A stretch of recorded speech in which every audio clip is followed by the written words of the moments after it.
Real estate వ్యాపారంలో ప్లాట్లు పొందామనేటువంటి దాని నుంచి పక్కకు జరిగిపోయారు అందరూ. ప్రజలందరూ ప్లాట్లు కొంటే 2 రూపాయలు వస్తాయి, ప్లాట్లు కొంటే మా బిడ్డ పెళ్లి చేసుకోవచ్చు, ప్లాట్లు కొంటే ఏదన్నా దానికి ఇల్లు కట్టుకోవచ్చు అనే ఉపయోగం అనేది లేనటువంటి పరిస్థితి ఈరోజు ఈ ఉన్నటువంటి ప్రభుత్వాలు చేసే. వాస్తవంగా ఏది చూసినా మనకు కష్టమైన పరిస్థితి అయిపోయింది. ఏ వ్యాపారం చేస్తున్నామా లేక ఇంకేం పని చేస్తున్నాం మనం అనేటువంటి పరిస్థితులలో ఈ రియల్ ఎస్టేట్ వ్యాపారులు ఉన్నాము.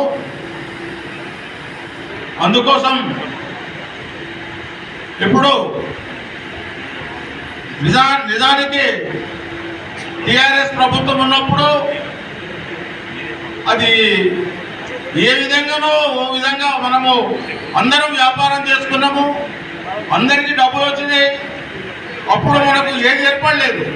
ఇవాళ ప్రభుత్వం పోయిన తర్వాత అయ్యో మనం ఎంత పని చేసుకున్నాము, ప్రభుత్వాన్ని దూరం చేసుకున్నాము, నాయకులను దూరం చేసుకున్నాము, అభివృద్ధిని దూరం చేసుకున్నాము అనేటువంటి పరిస్థితులు మనం ఇవాళ ఆలోచిస్తే దొరుకుతున్నాయి.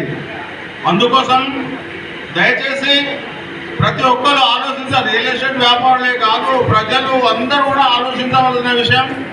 మనం ఏ నాయకులైతే మనకు మన దగ్గర ఉండి పనిచేయగలుగుతారో ఆ నాయకులని ఎన్నుకుందాం, ఆ నాయకులతోనే మనం మమేకమైపోదామనే ఉద్దేశంతో చెప్తున్నాను. నాకు నా అనుభవం ప్రకారంగా చెప్తున్నాను.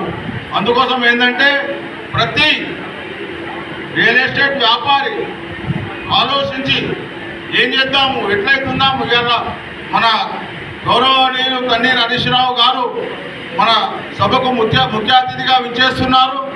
ఆయన మన గురించి ఏం సలహాలు ఇస్తాడు, ఏం సూచనలు ఇస్తాడు, ఎట్లయితే రియల్ ఎస్టేట్ వ్యాపారులు బాగుపడతారు, ఎట్లయితే అనేటువంటి సంఘాలన్నీ ఒక తాటిపై నడవాలి, అట్లే ప్రతి సంఘానికి చేయూతనియ్యాలనే ఉద్దేశంతో నేను కూడా కోరుకుంటున్నాను.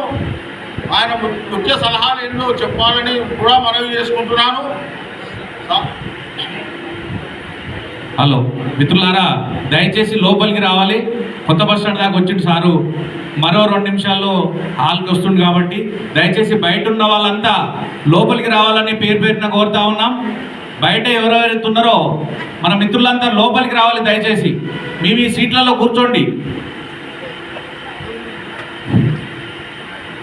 ఇంకోటి రియల్ ఎస్టేట్ సంఘాల ఐక్యత వర్ధిల్లాలి, వర్ధిల్లాలి, వర్ధిల్లాలి. రియల్ ఎస్టేట్ వర్ధిల్లాలి, వర్ధిల్లాలి. రియల్ ఎస్టేట్ ఐక్యత.